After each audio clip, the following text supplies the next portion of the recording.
없이 많습니다. 50년 전 제가 바닷속 첫 광경은 육상과 똑같은 바다에도 있다는 것을 몰랐습니다. 육상의 숲에서 새나 온갖 동물들이 먹잇감을 걷고 서식을 하듯이 바다숲에도 전복이며 소라며 온갖 바다 생물들이 서식처라는 것을 보았습니다. 바다숲 사이를 손으로 저으며 거기에 붙어있던 소라나 전복을 잡을 때 재치할 정도로 정말 아름답고 풍요로운 바다숲이었습니다. 또한 육상에 사계절이 있듯이 바닷속도 사계절이 뚜렷합니다. 우리가 먹는 물고기들이 계절마다 다르게 잡히는 것은 바로 이것 때문이 아닐까요? 바닷속 사계절은 철저히 종류가 다른 해산물들이 있습니다. 그래서 해녀들은 출산 후 몸조리할 틈도 없이 그때 해산물을 채취하기 위해 물질하러 바다에 들어갑니다. 태풍이나 홍수로 온갖 쓰레기가 바다로 흘러들어옵니다. 망가진 밭 작물들은 눈으로 확인되니 보상을 받을 수 있지만 태풍 후 바다는 잔잔할 뿐 속을 볼 수 없으니 보상이란 있을 수가 없습니다.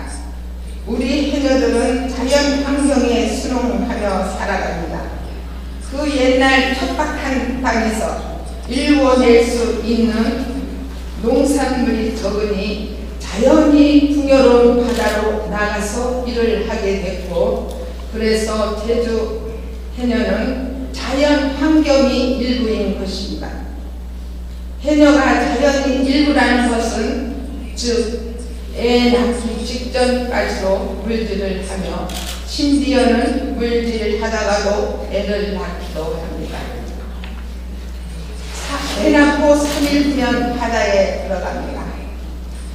물질하는 시간은 짧지만 눈은 떠 있고 숨은 쉬지 않아야 하니 아주 힘든 일입니다. 목숨을 내놓은 어려운 일을 할 때마다 남편과 자식들의 얼굴을 머릿속에 그리며 물속으로 들어갑니다. 그들을 위해 한 푼이라도 더 벌기 위해 추운 겨울날에도 해산물을 잡으러 바닷속으로 들어갈 때는 눈물이 납니다. 바닷속에서 참았던 숨을 물 밖으로 얼굴을 내밀며 한꺼번에 토해내는 숨비 소리 한번 들어보시겠습니까? 잘 안 나오네요. 안 넣어요? 해녀들은 옛날에 해왔던 방식 그대로 앞으로도 물질을 해야 한다고 생각합니다. 제주도의 자연 환경이 만들어낸 해녀이기 때문에 반드시 해녀가 보존되어야 하며 유네스코에 등재되어야 합니다. 건강이 허락하는 한 저는 70세 아니 100살까지도 해녀 일을 하고 싶습니다. 꿈자리가 사나울 때는 칠성탄을 등에 지고 들어가는 것 같은 느낌이 들어 짧은 시간에 물질을 마칩니다. 또한 물질하기 전에 해신당 발명에게 물질하는 동안 목숨을 잘 부탁한다는 기도도 드립니다. 우리 해녀들은 자연에 순응하는 것을 철칙으로 알고 물질을 하며 작은 소라나 전복은 절대로 잡지 않고 더 키울 때까지 클 때까지 기다립니다. 바다숲이 점점 보성되기를 기다리고 해녀 스스로가 구경기다를 채취하지 말 것을 약속합니다. 쓰레기들로 훼손된 바닷속 환경을 보존하기 위해 1년에 한 번 바닷속 대청소를 합니다. 한 달에 2번씩 바다주변 어장 관리도 꾸준히 합니다. 바다를 끼고 있는 제주 토착 주민이 삶 그 자체가 자연 환경입니다. 제주 해녀가 지속되어야 함은 곧 제주의 자연 환경을 보존을 의미합니다. 우리 해녀의 생존은 문화이기 전에 해녀 삶 자체로 해석이 되어야 하며, 저는 요즘 해산물이 잘 잡히지 않아 하루벌이를 걱정하기보다 후배 해녀들에게 물려줄 풍요로운 바다가 없다는 것을 걱정합니다. 우리가 선대 해녀로부터 풍성한 바다를 물려받았듯이 지금의 우리 해녀들도 후배 해녀들에게 돈 가치가 풍성한 바닷속을 남겨주고 싶습니다. 확실히 바닷속은 황폐해졌고 해산물 채취가 어려워졌습니다.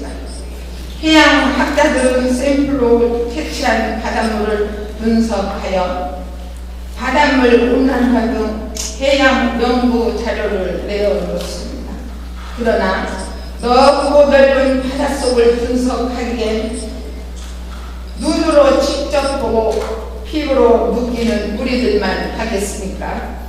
실제로 보지 못했던 아열대성 물고기가 나타나고 해초가 사라지는 바닷속 현실에 직면해 있습니다. 우리 해녀들의 삶을 어렵게 바꿔놓고 있어 후배 해녀들에게 무엇을 남겨줄 수 있는지 의문입니다. 해녀들의 수확은 적어질 것이고 일반인들은 점점 더 높은 가격의 해산물을 사 먹어야 될 것입니다.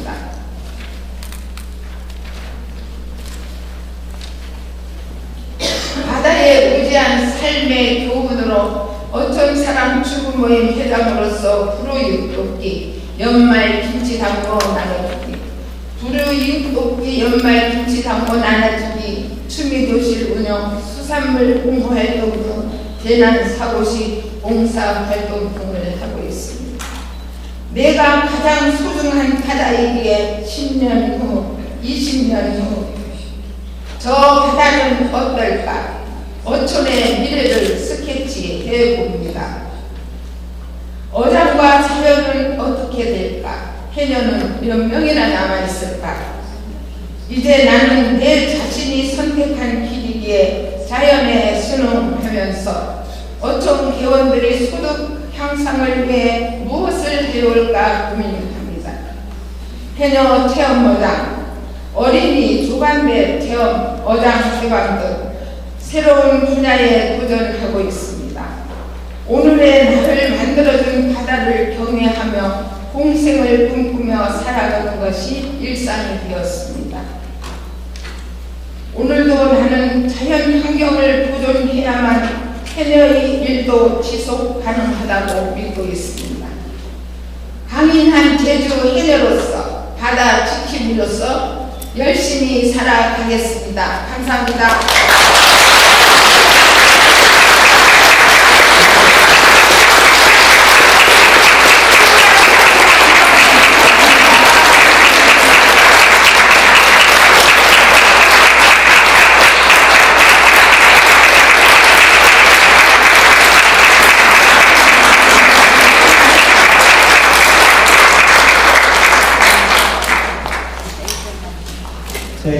Thank you. I think this event is really unique event for all of us to learn about Pam Yo from a very experienced person. I believe Jeju with a piece of very new and interesting information that the oceans also have 4 different seasons, like the land. Vivaldi composed for the seasons of land. Maybe in the future we will also listen to the music of the seasons of the ocean. With this presentation we concluded the panel session, and now I want to give to the floor for the question. There will be microphone there, and please introduce yourself, and if you have specific questions to to one of our tenants, please also mention whom you are asking to question. Thank you.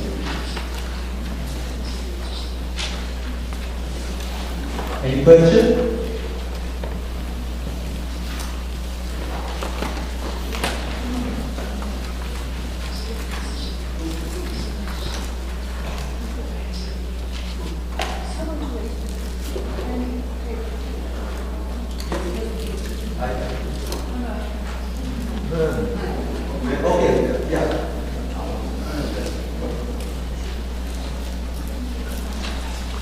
네.